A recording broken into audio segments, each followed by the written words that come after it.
Seven. Yes, sir. This call is now being recorded. మొన్న చెప్పారు sir power cut వచ్చినప్పుడు.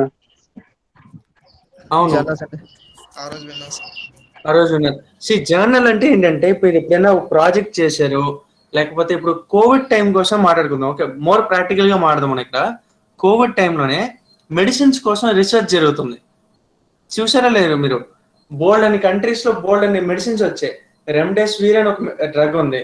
ఆ డ్రగ్ వాడచ్చా లేదో రీసెర్చ్ చేసి ఒకరు పబ్లిష్ చేశారు రిజల్ట్. ఏంటి ఈ ఈ మెడిసిన్ వాడితే దీని ఎఫెక్ట్ ఎంతవరకు ఉంది, ఆ విషయం వాడు చేసిన రీసెర్చ్ మనం డూప్లికేట్ చేయక్కర్లే. ఇప్పుడు జర్మనీ ఉంది నాన్న. Germany is country where remdesivir drugs were intensively tested. అంత ఇంటెన్సివ్ గా అక్కడ టెస్ట్ చేసిన తర్వాత వాళ్ళ రిజల్ట్స్ మాత్రం మనం తీసుకుంటే సరిపోద్ది కదా, మనం మళ్ళీ టెస్ట్ చేయక్కర్లా. నీకు ఇంకా సింపుల్ గా చెప్పాలంటే ఇప్పుడు పెట్రోల్ మైలేజ్ ఉంది నాన్న. పల్సర్ వాడుతున్నావు నువ్వు, జయప్రకాష్ ఉన్నాడు R15 వాడుతున్నాడు, శివకాళీకృష్ణ కూడా R15 తీసుకున్నాడు. అబ్బా, జయప్రకాష్ మైలేజ్ చెప్పాడు 45 కిలోమీటర్స్ పర్ లీటర్ వస్తుంది అని చెప్పి. Sivakalikrishna can also take that mileage for his bike. Okay, తను గుడ్డిగా తీసుకోవచ్చు వాల్యూ. ఒక అబ్బాయి ఆల్రెడీ టెస్ట్ చేసి చెప్పాడు కాబట్టి. సో ఇప్పుడు ఏం చేస్తున్నాడు జయప్రకాష్, నేను శివకాళీకృష్ణకి మాత్రమే కాదు, ఇక్కడ ఉన్న మహేష్ కి, సందీప్ కి, అందరికీ తెలియాలంటే ఒక చిన్న అనౌన్స్మెంట్ చేయాలి. ఒక న్యూస్ పేపర్ లాగా ఒక జర్నల్ ఉంటుంది. జర్నల్ స్పెసిఫిక్ గా ఉంటుంది. లైక్ ఆటోమొబైల్స్ కని ఒక జర్నల్, డిజైన్ కని ఒక జర్నల్, థర్మల్ ఇంజనీరింగ్ ఒక జర్నల్, మ్యానుఫ్యాక్చరింగ్ ఒక జర్నల్, ఫ్యాబ్రికేషన్ ఒక జర్నల్, అలా విడివిడిగా జర్నల్స్ ఉంటాయి. వాటిల్లోకి వెళ్ళి నేను జయప్రకాష్ అనే వ్యక్తి under so and so guide I did this research for period of this months. ఇన్ని మంత్స్ నేను రీసెర్చ్ చేసి ఈ రిజల్ట్ ఫైండ్ అవుట్ చేశాను, ఇది నా ఒక కాంట్రిబ్యూషన్ ఈ పేపర్లో అని చెప్పి ప్రొడ్యూస్ చేస్తారు results. Understand? So every one can become an author actually. సో ఇప్పుడు మనం ఒక టెక్స్ట్ బుక్ తీసుకున్నాం అనుకో, టెక్స్ట్ బుక్ లో మనం ఓమ్స్ లా చూస్తాం, కిర్చాఫ్స్ లా చూస్తాం, ఇలా బోల్డ్ అండ్ లాస్ ఉంటాయి. ఓకే, అవన్నీ కూడా ఒకప్పుడు ఏదో ఒక జర్నల్ పబ్లిష్ అయిన ఒక వర్కే. ఆ వర్క్ నుంచి మనం next Kirchhoff's first law, second law, Newton's first law, second law, third law, అలా వస్తుంది కదా. ఆ వర్కే కంటిన్యూ అవుతుంది అనమాట. After Sivakalikrishna some other student will come, Joga Dinesh will come, he'll do some research in the same mileage. దీన్ని ఇంకా పెంచడం ఎలా, వెయిట్ తగ్గిస్తే మైలేజ్ పెరిగిద్ది కదా అని తను ఒక పేపర్ రాస్తాడు. నెక్స్ట్ మహేష్ వస్తాడు. వాడేం చేస్తాడు, సార్ మీరు పెట్రోల్ ఇలా వాడడం వల్ల ఇంత మైలేజ్ వస్తుంది అంటున్నారు కదా, నేను పెట్రోల్ తో పాటు 2% కెరోసిన్ మిక్స్ చేసి చూస్తున్నాను, మైలేజ్ పెరుగుతుంది లేదా టెస్ట్ చేస్తాను అంటాడు. If it is successful he publish his work. Next Sandeep Raju వస్తాడు. సరే ఏంటి సార్ మీరు పెట్రోల్ డీజిల్ అది ఇది చెప్తున్నారు, నేను బయో డీజిల్ వాడతాను సార్, ఇంజిన్ మొత్తానికి మార్చి నేను బయో డీజిల్ లో 2 వీలర్ వాడి మైలేజ్ ఎక్కువ పెంచుతాను, మీరు 40-50 వాడతాను, 80 కోసం వాడతాను అంటాడు. నెక్స్ట్ ఏం జరిగిద్ది, నెక్స్ట్ సుబ్బు వెల్కమ్.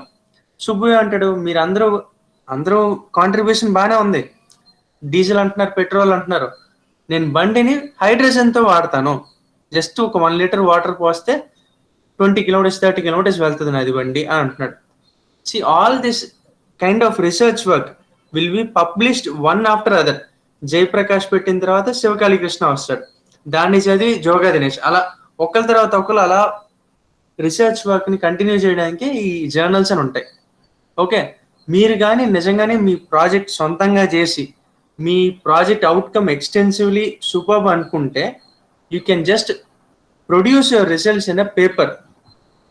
ఎప్పుడైనా ఏదైనా ఇంటర్వ్యూకి వెళ్తే నువ్వు ఏం చేసావు, what is your contribution or what is your learning in mechanical engineering all these 4 years అంటే కాలర్ ఎగరేసుకుని నీ పేపర్ ఆడ ముందు పెట్టచ్చు. నేను జయప్రకాష్ అనే వ్యక్తి 4 years బీటెక్ చేశాను పలానా కాలేజ్లో, నా వర్క్ ఇదండి, నేను పబ్లిష్ చేశాను చూడండి, you can read about me in Google. ఎంత యాటిట్యూడ్తో ఉంది ఇది. Jayaprakash is coming and telling to HR నా కోసం నీకు తెలియాలా, జస్ట్ గూగుల్ మీ, నా కోసం నీకు బోల్డ్ ఎంత ఇన్ఫర్మేషన్ ఉంటుంది, గూగుల్ స్కాలర్ అని ఒకటి ఉంటుంది, అందులో నేను మెకానికల్ ఇంజనీరింగ్ లో ఎంత నేర్చుకున్నాను, ఎంత కాంట్రిబ్యూట్ చేశాను అని చెప్పి అందులో చూడని చెప్తే ఎంత పొగరగా ఉంటుంది, ఎంత మంచి యాటిట్యూడ్ తో చెప్పొచ్చు.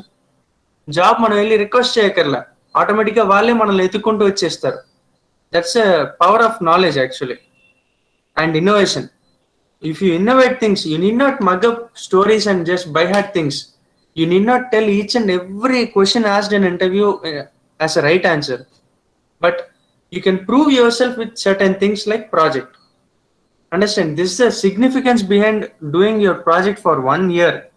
యాక్చువల్లీ 1 year చేయమంటాం, కానీ బీటెక్ లో మనకి ఉన్న టైంకి ఉన్న బ్యాక్లాగ్స్ కి మనం వచ్చే కాలేజ్ అటెండెన్స్ కి చూసుకుని 6 నెలల టైం ఒక సెమిస్టర్ ఇచ్చారు వాళ్ళు. ఆ సెమ్ కూడా 1 నెల చేస్తే గొప్ప అన్నట్టు ఉంటది మనతో. మెకానికల్ ఎప్పుడు అటెండెన్స్ మన వాళ్ళు తక్కువే ఉంటారు. ఇవాళ కూడా చూడండి, ఇవాళ అటెండెన్స్ ఎంత 32, మన జనరల్ స్ట్రెంత్ ఎంత 260 ప్లస్ మన స్ట్రెంత్, కానీ 32 మెంబర్స్ వచ్చారు. Why so? What about others? అంత బిజీగా ఉన్నారా? జస్ట్ ఫోన్లో ఒక లింక్ ఓపెన్ చేస్తే క్లాస్ వినొచ్చు. క్లాసెస్ జరుగుతున్నాయి కదా. పొద్దున ఏం జరిగింది? ఆటోమొబైల్ ఇంజనీరింగ్ చెప్పారా పొద్దున? మహేష్ ఆటోమొబైల్ ఇంజనీరింగ్ చెప్పారా? సుబ్బు టీపీసీ చెప్పారు సార్. మరి ఎంతమంది అటెండెన్స్? 30 మంది వచ్చారా పొద్దున? పొద్దున్న 45 వచ్చారు సార్. 45. అండ్ మార్నింగ్ ఆఫ్టర్నూన్ 30% లేదు ఇక్కడ. ఓకే, ఎనీహౌ ప్రాజెక్ట్ అయితే మాత్రం చూద్దాం, రోజు మాట్లాడుకోవడానికి చూస్తాం. అట్లీస్ట్ ఒక ½ అవర్ మాట్లాడదాం. ఎవరికైనా ఎటువంటి డౌట్ ఉన్నా కానీ మీకు టైమింగ్స్ ఇస్తాం, గైడ్ పేర్లు ఇచ్చి మీకు టైమింగ్స్ ఇస్తాం. ఆ టైమింగ్ లో గూగుల్ మీట్ పెట్టుకుని ఆ గైడ్ తో మాట్లాడండి దయచేసి. సుబ్బు ఉన్నాడు అనుకుందాం, సుబ్బుకు బ్యాచ్ ఉందంటే సుబ్బుతో పాటు ఆ బ్యాచ్ కూడా ఉంటేనే ప్రాజెక్ట్ ముందుకు వెళ్తుంది. లేకపోతే it's highly impossible. We can't simply SIT in home and do project in single person. ఒక్కడే చేసుకోవాలంటే కష్టం. ఇప్పుడు ప్రదీప్ అయినా ఎవరైనా కానీ ఒక్కలేకి వచ్చిన ఒక ప్రాజెక్ట్ మొత్తం వాళ్ళ షోల్డర్ మీద వేసుకుని చేయాలంటే కష్టమే. ఒక టీమ్ ఎఫర్ట్ ఉండాలి. 5 మెంబర్స్ 6 మెంబర్స్ కలిపి చేయాలి ప్రాజెక్ట్ అన్నది. So will take time and decide on certain things. ఎలా చేయాలో చూద్దాం. Will get back to these things. Okay, and moving forward to our subject UCMP. As already told, UCMP అంటే unconventional machining process. Already మనం first unit start చేసాం. ఇంతకు ముందు first class ఒకళ్ళు ఎవరెవరు విన్నారు? మీలో ఎవరన్నా విన్నారా ఫస్ట్ క్లాస్?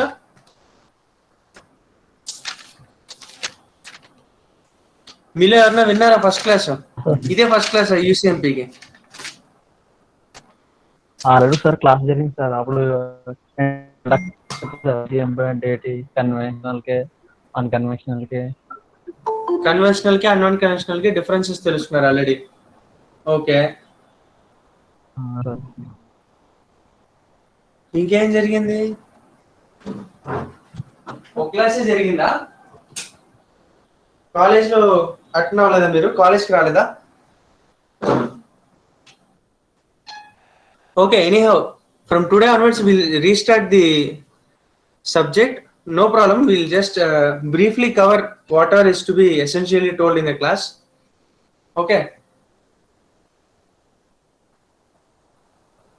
Fast గా కవర్ చేద్దాం. I'll just take 20 minutes today. Already 3 అయిపోయింది. 2:30 కి స్టార్ట్ అవ్వాలి మనం. We'll take 20 minutes today. From tomorrow onwards, we'll take more time. Okay. Is my screen visible now?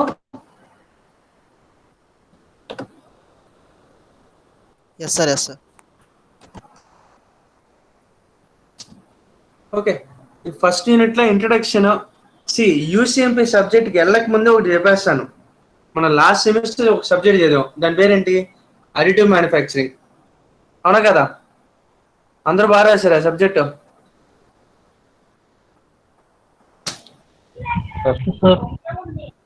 Results ఎప్పుడు వస్తాయి? మాక్సిమం 1 week లో వచ్చేస్తారు సార్. ఎంతమంది బాగా రాశారు, ఎంతమంది బాగా రాయలేదని. ఓకే, అడిటివ్ మ్యానుఫ్యాక్చరింగ్ గుర్తుంది కదా? ఒక 6 టాపిక్స్ చూసి ఎలా మ్యానుఫ్యాక్చర్ చేయడం, అలా లేయర్ బై లేయర్ అని చూసాం. ఓకే, యూసీఎంపీలో కూడా ఒక 6 or 8 టాపిక్స్ ఉంటాయి. ఓకే, ఇక్కడ ఏంటంటే అడిటివ్ కాకుండా సబ్ట్రాక్టివ్ మ్యానుఫ్యాక్చరింగ్. ఓకే, రివర్స్ లో సబ్ట్రాక్టివ్ మ్యానుఫ్యాక్చరింగ్. మనకు తెలిసినంత వరకు సబ్ట్రాక్టివ్ మ్యానుఫ్యాక్చరింగ్ అంటే ఏంటి? What is subtractive manufacturing? Anyone can answer me. Subtractive manufacturing అంటే ఏంటి? Material removal sir. Okay, material removal. Lathe machine లా ఒక చిన్న rectangular block or circular block we keep as a work piece and we fix it in a circular rotator. Okay, ఆ chunk లో rotator లో fix చేసి when the motor is winding, the work piece keeps on rotating. in a 360-degree motion లో rotate అవుతూ ఉంటది. Immediately what Pradeep will do, he'll apply some force and put the tool at a certain angle. Tool ని కొంచెం ఒక యాంగిల్లో పెట్టి కొద్దిగా work piece దగ్గరికి మూవ్ చేసుకుంటూ వెళ్తాడు. ఇమీడియట్ గా వర్క్ పీస్ టూల్ కాంటాక్ట్ అయిన తర్వాత ఏమవుతుంది, material removal takes place. How does it take place? In a chip format or in small dust particles లాగా, చిన్న పార్టికల్స్ లాగా మెటీరియల్ రిమూవ్ అయ్యి కింద పడిపోతా ఉంటది. సో స్పెసిఫికేషన్ చూస్తాడు ప్రదీప్, సార్ పలానా డయాగ్రామ్ ఇచ్చారు, ఈ డయాగ్రామ్ లో స్పెసిఫికేషన్స్ ఇంత ఉన్నాయి, 10 mm into 8 mm మనం సర్క్యులర్ రాడ్ తయారు చేయాలి అని చెప్పి అది చూసి దానికి తగ్గట్టు వాట్ ఈ డస్ లేత్ మెషిన్ లో మెషినింగ్ చేస్తాడు. ఇది కన్వెన్షనల్ మెషినింగ్. ఎప్పటి నుంచో 1890 ఇంకా 18th century నుంచి ఉన్నాయి ఇవి, ఈ టెక్నిక్స్ అన్ని లేత్ మెషిన్ లో subtractive manufacturing. Versus coming to unconventional machining process, దీనికి కన్వెన్షనల్ గా మనం ఎప్పటి నుంచో చేసే మెషినింగ్ ప్రాసెస్ కి చిన్న డిఫరెన్స్ ఏంటంటే work piece and tool contact ఉంటది. ఎందులో? ట్రెడిషనల్ మెథడ్స్ కి. Unconventional or non traditional methods కి వచ్చేసరికి there is zero physical contact with the workpiece and the tool. Okay, you can clearly see here there is no physical contact. Okay, zero physical contact unte adani unconventional machining process antaru. అర్థమైందా sir? Without contact ఎలా sir? Can anyone tell me how? ఏదో ఒక చిన్న example ఇవ్వండి. ఈ machining, ఈ technical terms అన్నీ వద్దు, డైలీ లైఫ్ లో మీరు చేసే పనులు, పొద్దున్న లేచిన దగ్గర నుంచి రాత్రి నువ్వు పడుకునే వరకు, without any physical contact is there any removal of material? Can you tell me some practical example చెప్పండి. Sir iron rusting sir. Iron rust ఎలా రిమూవ్ చేస్తావు? యాసిడ్ పోస్తే ఆ రస్టింగ్ అంతా రిమూవ్ అయిపోయో మళ్ళీ ఫామ్ అవుతుంది కదా సార్, న్యూ ఐరన్ టైప్ లో. అవును, అది అలా అనుకోవచ్చు. Okay, there is no physical contact between work piece and tool. Very good. ఇంకేమున్నాయి డైలీ యాక్టివిటీస్? మార్నింగ్ లేచి పనులు ఏంటన్నా? వాటర్ ప్రెషర్ తో చేస్తాం. వాటర్ ప్రెషర్ తో చేయొచ్చు. ఓకే, లాస్ట్ టైం కూడా మాట్లాడుకున్నాం మనం. వెహికల్ వాటర్ వాష్ చేసేటప్పుడు, sir I will just apply some water forcefully over my vehicle, dirt is removed without any physical contact between my hand and the bike. Dirt is being removed. Okay, this is also a good technique. What else is there? మనం day to day morning నుంచి simple techniques అనే ఉన్నాయి. ఏం చేస్తాం?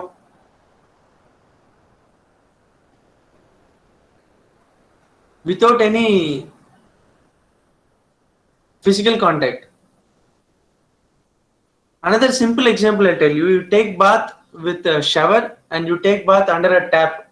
Using a tap, using mug and bucket, you do your bath. See, because of water being coming from shower, it's forcefully being applied over your body. You need not apply soap also properly. Just you put over your head, bath is over. 50% of your bath is over. Nowadays, jacuzzis are coming. Have you ever experienced or not? I don't know. Worth 2 lakhs, 3 lakhs jacuzzis are coming. You just go and sit in the tub. You just switch on, and after 5 minutes you will be clean enough. Water ekkakadi nuncho vartadi. Okay, this is another example. Today's modern example inka cheppalante.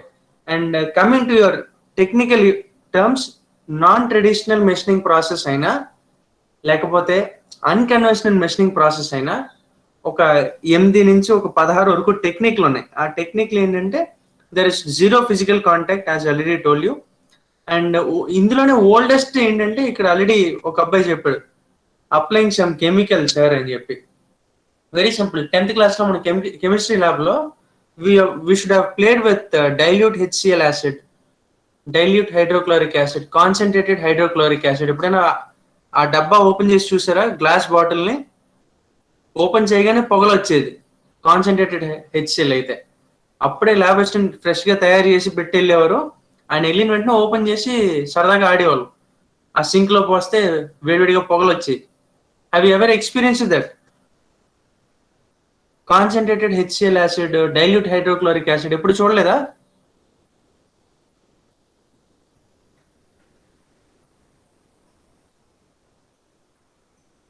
అరే వినపడుతుందా నా class?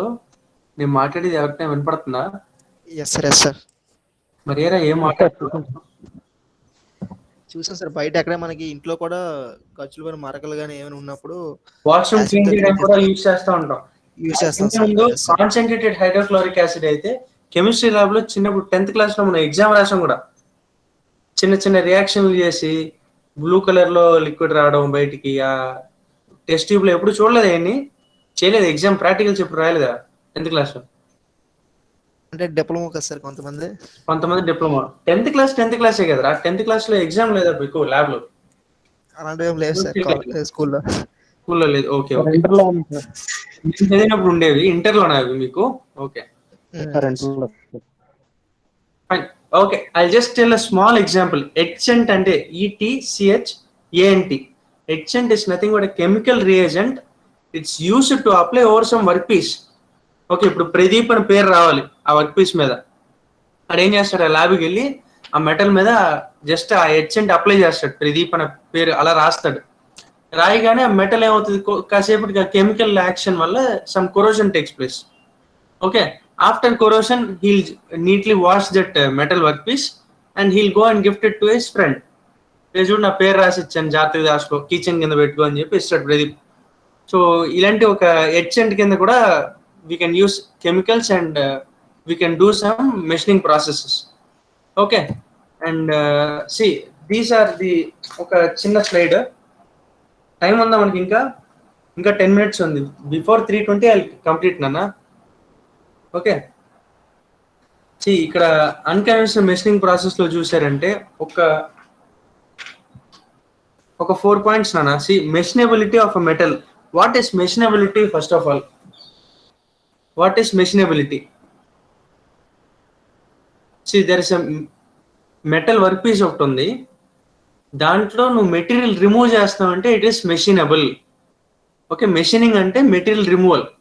మెషినబిలిటీ అంటే ఏంటంటే ఎంతవరకు నువ్వు ఆ material remove చేయడానికి ఆస్కారం ఉంది, ఎంతవరకు there is possibility to remove it. See we know that machining metal can be like it's acceptable to up to a certain surface finish only. ఆ సర్టెన్ లిమిట్ ని దాటి ఇంకా మనం పర్ఫెక్ట్ సర్ఫేస్ ఫినిష్ ఇవ్వాలి. ఒక మెటల్ ఆబ్జెక్ట్ ని పట్టుకోగానే there should be chamfered finish. You know what is chamfered finish? Edges should be neatly curved enough. There should be no sharp edges. ఎక్కడ కూడా ఆ ఆబ్జెక్ట్ షార్ప్ గా ఉండి మనం చేయి కట్టేలా ఉండకూడదు. అలాంటి ఒక యాక్సెప్టబుల్ సర్ఫేస్ ఫినిష్ ని దాటి ఇంకా స్మూత్ ఫినిష్ ఇవ్వాలి అంటే you can go for unconventional machining process. Okay, see these methods are also called as non-traditional methods. Okay, non-traditional methods are widely used to manufacture like geometrically complex and precision parts. What do you mean by precision parts? Can anyone tell me? In second point you can see here precision parts. What is precision parts? Precision means small parts, sir. It's not just small parts, but it is a part where the dimension should be 100% precise enough. Precise అంటే 100% accurate. ఇప్పుడు dimension, ఇప్పుడు aerospace అప్లికేషనే ఉంది నాన్న. Pradeep is pilot, he wants to fly. వాడి flight లో ఒక చిన్న బోల్ట్ మిస్ అయింది. He has to immediately replace that bolt or else he can't perfectly take off in the flight. So ఖచ్చితంగా అలాంటి అప్లికేషన్స్, ఏరోస్పేస్ అప్లికేషన్ కానీ లేకపోతే సమ్ కాంప్లెక్స్ ఎలక్ట్రానిక్స్ కానీ లేదా ఆటోమోటివ్ ఇండస్ట్రీ తీసుకో. ఇప్పుడు క్లచ్ కేబుల్ ఉంది, క్లచ్ కేబుల్ సరిగ్గా నువ్వు లాక్ చేయలేదు, బోల్ట్ తిప్పకపోవడం వల్ల బోల్ట్ నీకు దొరకలేదు. క్లచ్ కేబుల్ అలా వదిలేస్తే గేర్ వేయడానికి అవుతుందా? ఇంజిన్ బ్రేకింగ్ అవుతుందా క్లచ్ లేకుండా? Highly impossible. సో ఇలాంటి అప్లికేషన్స్ కి we use unconventional machining process. And అటువంటి ఒక ప్రెసిషన్ పార్ట్స్ కానీ లేకపోతే 100% అక్యురేట్ గా ఉండాలి ఇలాంటి పార్ట్ అంటే we use UCMP process and manufacture those components. Okay, ఇక్కడ మ్యానుఫ్యాక్చరింగ్ ఒకటి సబ్ట్రాక్టివ్ మ్యానుఫ్యాక్చరింగ్. ఇది రెండో పాయింట్ ఏంటంటే UCMP అన్కన్వెన్షనల్. ఇంతకు ముందు 1947 లో ఉండే మెథడ్స్ అని ఏం లేవు. No contact, no physical contact, just you are using air or water or light or heat. Okay, అదేదో మూవీలో పవన్ కళ్యాణ్ డైలాగ్ ఉంటుంది, గాలి నీరు, అదేలాగా జస్ట్ ఈ న్యాచురల్ గా మనకు ఉన్న సోర్సెస్ ని ఇండైరెక్ట్ గా వాడి we are achieving this machining process. Okay, for example spark కానీ, లేసర్ లైట్, హీట్, కెమికల్స్ కానీ, ఇవన్నీ యూజ్ చేసి we are achieving this unconventional machining process. Okay, and fourth point already 100 times I told you, no direct contact, indirect contact only. I'm going to next slide. We'll just go through introduction of UCMP for today. Okay, and advantages చూసారంటే as I already told you, high accuracy and surface finish. ఇందాకే మాట్లాడుకున్నాం మనం, 100% surface finish కావాలి లేదా high precision parts కావాలంటే we use this method. And contact of tool లేదు ఇక్కడ, మీకు అందరికీ అర్థమైంది అది. There is no contact of tool. So second point కానీ థర్డ్ పాయింట్ కానీ టోటల్ నాన్ సెన్స్ అది. ఇక్కడ రాసిన స్లైడ్ లో ఉన్నవి. సెకండ్ పాయింట్ చూడు, దెర్ ఇస్ నో వియర్ అన్నాను. టూలే లేనప్పుడు వియర్ ఎలా జరుగుద్ది? అర్థమవుతుందా మీకు? టూలే లేదు, సెకండ్ పాయింట్ లో చూసారంటే లెస్ ఆర్ నో వియర్ అని రాసాం. అసలు టూలే లేనప్పుడు వియరే జరగదు. మూడోది టూల్ లైఫ్ ఇస్ మోర్ అన్నాను. టూల్ అసలు వాడట్లేదు, దాని లైఫ్ ఏంటి, నేను కనీసం ముట్టుకోవట్లేదు కదా. టూల్ లేనప్పుడు ఇండైరెక్ట్ కాంటాక్ట్ కాబట్టి ఆపరేషన్ చాలా క్వైట్ గా ఉంటుంది. ఇప్పుడు మనం మెకానికల్ వర్క్ షాప్కి వెళ్ళి లేత్ మెషిన్ పక్కన నుంచున్నాం అనుకో, 2 నిమిషాల కన్నా నుంచోలేదు, ఎక్కువసేపు నుంచోలేం. అక్కడ ఏదో ఒక మెషిన్ సౌండ్ వస్తూనే ఉంటది, టప్ప టప్ప టప్ప. షేపింగ్ అనుకో, ఇంక సౌండ్ వస్తూనే ఉంటది. అదే ఇక్కడ ఎన్టీఎం మెథడ్స్కి వచ్చాం అనుకో, నాన్ ట్రెడిషనల్ మెథడ్స్ కి, the operations are very very quiet. ఒకటే disadvantage, very very important disadvantage ఏంటంటే it involves high cost. See, to produce a laser beam, you need to have a photon gun. You have to concentrate all the light beams into a single ray. You have to use a lens. You have to focus that ray on a workpiece again. So ఇవన్నీ ఎక్కువ cost involve అయిన ఒక methods. ఇవన్నీ దానికి ఒక complicated setup ఉండాలి, ఎక్కువ cost పెట్టాలి. మళ్ళీ దాన్ని ఆపరేట్ చేయాలంటే మామూలు అని తీసుకురాకూడదు. స్కిల్డ్ లేబర్ అంటాడు, వాడొచ్చి డిమాండ్ చేస్తాడు, 10,000 కాదు నాకు 30,000 కావాలి జీతం అంటాడు. ఇవన్నీ బోల్డ్ డిసడ్వాంటేజెస్ ఉన్నాయి. ఒకటే మెయింటెనెన్స్ చేయడం కష్టం. వెరస్ మెషినింగ్ క్యారెక్టరిస్టిక్స్, ఈ స్లైడ్ తో I try to close here.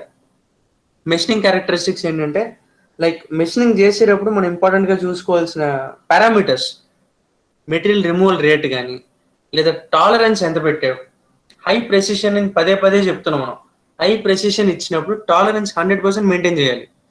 ఏమాత్రం టాలరెన్స్ డిస్టర్బ్ అయినా the component will be told as a failure. When you have a failure, you are going to put more and more cost for either recycling the failure component or redo the same job. So to produce a screw, you have to do a job. You are spending some time, you are going to employ some worker there. You have to redo again. How much amount of money you are going to spend? 100% you are going to redo. And what about the wasted component? You need to recycle it. So tolerance పెట్టకపోతే మాత్రం highly చాలా complicated process అవుతుంది ఇది. And surface finish 100% is achieved here. Depth of surface damage, like for example laser light apply చేసి machining చేస్తున్నాను నేను. Laser light intensity ఏమాత్రం తేడా జరిగినా depth of surface is different. If you are increasing the intensity by chance, okay, or by mistake you have increased the intensity of the laser light, what happens? Amount of heat generated is increased. Because of more heat, more amount of melting point at the contact place by the laser and the workpiece is increased. More amount of melting point, more amount of melting is done, more amount of metal is being cut. Okay, it's all simple. You have to just look after this slide. Once you look itself, you can understand what I am going to talk here. And last point, see, power required for machining, we are using more power here. అదొక factor ఇక్కడ. అంటే చిన్న machining మనం చేత్తో అరగ తీస్తే ఒక అరగంట సేపు పట్టింది అనుకో, ఇక్కడ 1 minute లో అయిపోతుంది కదా అని చెప్తున్నాం. కానీ ఎంత కాస్ట్ ఇన్వాల్వ్ అయింది, ఎంత పవర్ మనం జనరేట్ చేయాల్సి వస్తుంది దీనికి. All these parameters are there. Okay, these are the machining characteristics you have to always take care of. ఏమాత్రం తేడా జరిగినా మెషినింగ్ కాస్ట్ ఎంత పడుతుంది, ఈ ప్రొడక్షన్ కి మ్యానుఫ్యాక్చరింగ్ మెథడ్ కి ఎంత కాస్ట్ అవుతుంది, కన్వెన్షనల్ మెథడ్ కి వెళ్తే ఎంత కాస్ట్ అవుతుంది, అదొకటే ఫ్యాక్టర్ ఈ సబ్జెక్ట్ కి. మనకి రెగ్యులర్ గా లేత్లో చేసినట్టు టర్నింగ్ లేదా షేపింగ్ చేస్తే ఎంత పడింది మనకి కాస్ట్ ఒక కాంపోనెంట్ చేయడానికి, యూసీఎంపీ మెథడ్స్ లో చేస్తే ఎంత పడింది. ఓకే, సో ఎప్పుడు కూడా ఈ మెథడ్స్ యూసీఎంపీలో మనం చూసే ఈ మెథడ్స్ అన్ని కూడా we always use them for applications like aerospace or as I already told you, electronics and complicated parts, or automotive industries where a race car or high cost car where a Rolls Royce ఉంది ఒక 2 కోట్లు పెట్టి కొంటున్నాడు. If simple clutch differences అవి వచ్చాయి అనుకో కొన్నాళ్ళ తర్వాత, what will the customer సే, అరే ₹1 కోటి పెట్టి కొన్నాను నీ దగ్గర, ఈ క్లచ్ ప్రాబ్లం వచ్చింది నీ దగ్గర, ఈ మాత్రం కూడా చూసుకోలేమని చెప్పి బ్రాండ్ వాల్యూ పడిపోద్ది. సో అలాంటి చోటల్లో we use UCMP methods only. Okay, and conventional కి అన్కన్వెన్షనల్ కి సింపుల్ డిఫరెన్స్ చెప్తాను వినండి. I'm coming out of this slide, will go through the other part of the introduction like need కానీ ఇవన్నీ next class లో చూద్దాం. Okay, up to here we have seen only simple difference. I tell you, conventional కి unconventional కి simple difference. Tool అన్నదే లేదు ఎందులో, unconventional లో. సో టూల్ వియర్ అన్నది ఉండదు. వెరస్ కన్వెన్షనల్ కి వచ్చేసరికి టూల్ ఉంది, టూల్ వియర్ ఉంది, డైరెక్ట్ కాంటాక్ట్ ఉంది కాబట్టి వియర్ జరుగుతుంది. అదే అన్కన్వెన్షనల్ కి వచ్చేసరికి డైరెక్ట్ కాంటాక్ట్ అన్నదే లేదు. Got it? So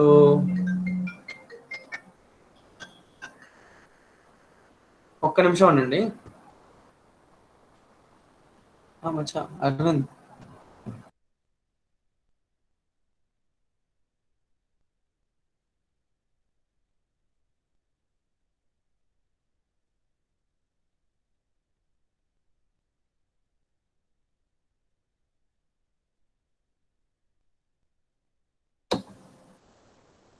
okay, sorry for the disturbance here.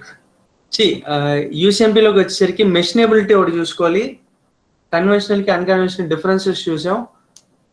అసలు ఈ ఎన్టీఎం మెథడ్స్ ఎందువల్ల యూజ్ చేస్తున్నాం, జామెట్రికలీ కాంప్లికేటెడ్ డిజైన్ లేదా precision parts for some high and applications, వీటి కోసం మాత్రమే మనం యూసీఎంపీ మెథడ్స్ కానీ NTM methods, non traditional method, NTM అంటే non traditional methods we're using. Okay, and you have any sort of questions you can ask me, or ఇంకొంచెం మాట్లాడుకుందాం అంటే ఒక్కొక్క ఈ నీడ్ ఫర్ ఎన్టీఎం మెథడ్స్ మాత్రం విల్ డిస్కస్. ఇంకా మీరు టైం స్పేర్ చేయగలుగుతారా? ఒక 5 minutes will discuss the need for NTM methods, అసలు దాని అవసరం ఏంటి, ఎందువల్ల ఆ సబ్జెక్ట్ వచ్చిందని.